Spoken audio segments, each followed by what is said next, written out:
everybody. Today is a little bit different. I was having a conversation with my dear Alan, and he was talking about patriotism or something like that. Maybe it's Peterism or whatever it is. And he was just explaining it to me, and I found that it was quite interesting, so I taped it. Poor Alan, he has no idea until the end when I say, I'm filming you, that he's been filmed. But this is part of our conversation, so I just thought that you would like to hear. Obviously, Alan isn't saying that he agrees with it, just that it just came up and he looked into it a bit. Anyway, thanks very much and carry on watching. Hope you enjoy this little video by Alan. They believe that that the second coming has already taken place. Christ has already came back at 70 AD in the destruction of Jerusalem over there. And the 1,000 years already taken place now. The Antichrist has already been, they've already played that out. That's already taken place. And they're going to do it again. I don't know, just laying in bed, and all of a sudden it came up when I was sleeping, and that's where I fell into this stuff and started studying it. Well, that they've already done it already, and they're doing it again. Because even Jesus says that some of you won't taste death and see me coming in the clouds. He was talking to those people of that generation, that he would be back then in their generation, that they'd still be alive. And so he already did. He already fulfilled that, came back. The 1,000 year already took place. That's the Tatarian Empire, the hidden history, because it worked for them the first time. They just keep playing the story over and over with a new generation. That's where all the orphan children came from the millennial reign of the 1,000 years. They're the leftovers of the millennial kingdom. Well, I don't have dates to when they're gonna bring out the fake space alien invasion, or they're gonna bring that. Everybody's gonna fucking see Jesus coming in the clouds. It's gonna be all holographic. That's what they're getting the skies all ready for fucking a theater screen up there, so they can play their movies and make it seem like it's coming true. The Bible's the playbook, and they're going to play Revelation out to a T, and they're going to do it over and over because it works so great. And then they'll destroy themselves again and have to start over again, because it's going to be another reset here. That Phoenix, you ever heard about that? It's something like 140 years. Every 120, 140 years, there's a recycling, what do they call it, meteorite, whatever the fuck. And that's coming up within 15, 20 years, I think. Yeah, 120, 140, something like that, they said. I thought the Phoenix was every 100 years, you know. But this is something little bit different, but still kind of still having the Phoenix in it. I don't know. I haven't gotten to all those answers yet, but you know, because that's what was on Dark Shadows. There was this lady that was the Phoenix. You know, she had to get her son, and she wanted to take him through the fire and get burnt up, so she could be rebirthed and live for another 100 years. You know, in her young body, she doesn't age, and she does it every 100 years. That was Roger's wife on Dark Shadows, the mother to that David kid, kind of one of the stars in the show, David. He was always the one talking to Sarah, the little ghost. There may be a way you can channel and talk to Mickey's ghost. I seen a little bit about that here a few days ago. They were getting in some deep talking about Aleister Crowley and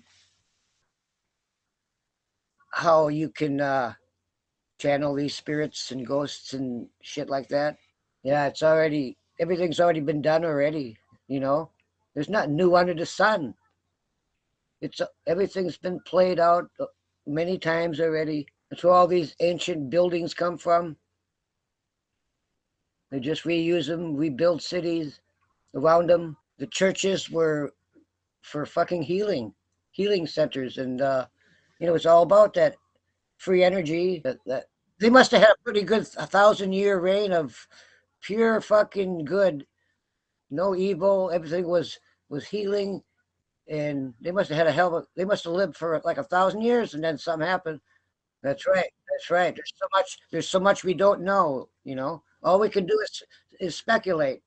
Oh, that's right. It just leads to more questions. The more you know, you find out the more you don't know. A lot of times I'll just go to bed, let the TV play, YouTube, and whatever I watch gets over, and something else comes up, and maybe that'll get over, and something else come up, and all of a sudden they'll be talking on there something that interests me, and I'll fucking wake right the fuck up, and I'll go, that's what I've been waiting for, and now I'm listening intuitively, you know. It gets to a point where, well, I don't know what to look up anymore. I've seen it all. Yeah, you don't know where to go next, and all of a sudden it comes up right there for you.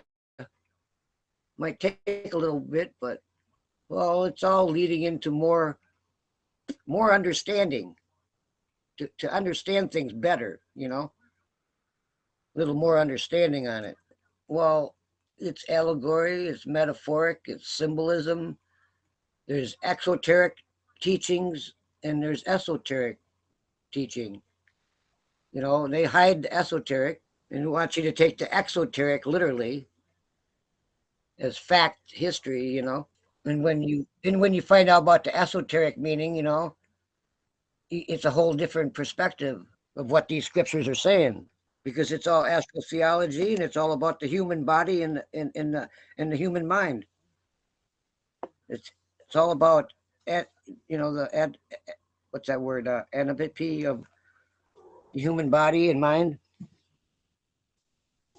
Everything in the Revelation happens in the mind, and the rest of the book is all about the body, your chakras.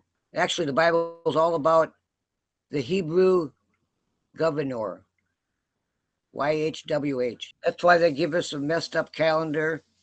The months and the years are all messed up. The seasons. They got us celebrating New Year's at the beginning of the winter, when we got another 2-3 months before spring, where the real true first of the year should be taking place.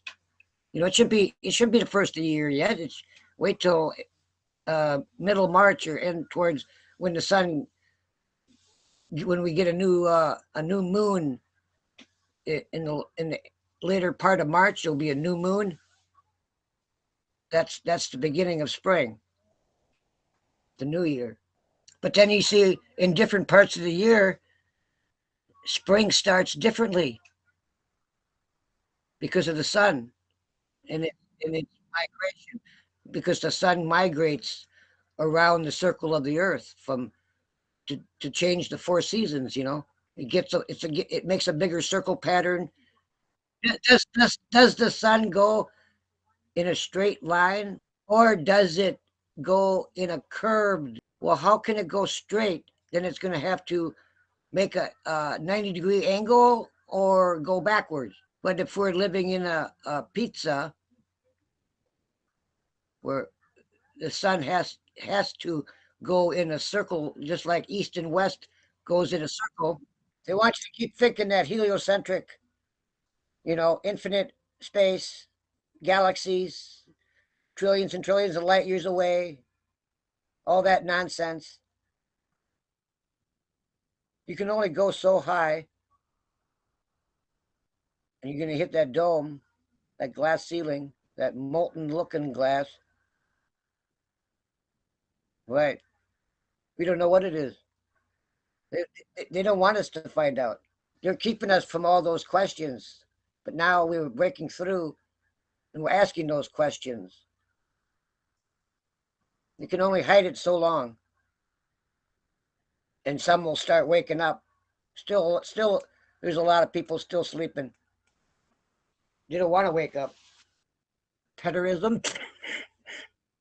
I think they call it preterism because of Peterism. Peter, the first pope, and that Jesus came back in his life.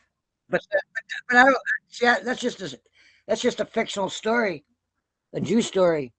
Like but they put it in a book and made the world believe the shit, and now they got the whole world talking about this God, this Jesus. Oh, they got the whole world talking about God. Oh, you need God in your life. What the hell's God? Show me him. There ain't no fucking God. God only exists in your mind because you've been told it. I mean, they give you a book and all the stories in it, and now they got you believing the whole damn thing. And they think you're crazy if you don't believe what's written in that book. It's like telling a little child, "Oh, that's just your imaginary friend. You got to grow out of it."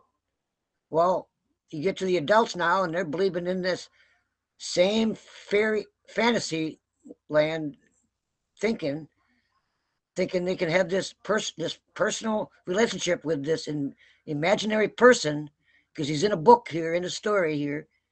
You can meet him, just talk to him, just pretend, make believe. And well, that's what I learned out. Wanted to learn what Preterism was about. And the second that's the second coming already took place. I didn't know that they were combined into this thing. I didn't know what Preterism was, but I did have some knowledge on that. Yeah, that Jesus already came back, in the 1,000 years that already fucking took place. I've known this for quite a while. That's according to the story, how the story goes in the book. Jesus said he'd be back in this generation, and he's talking about those people that he was talking to, not the readers of the book, because there was no book. Nobody of the Bible had a Bible. They never had the New Testament, or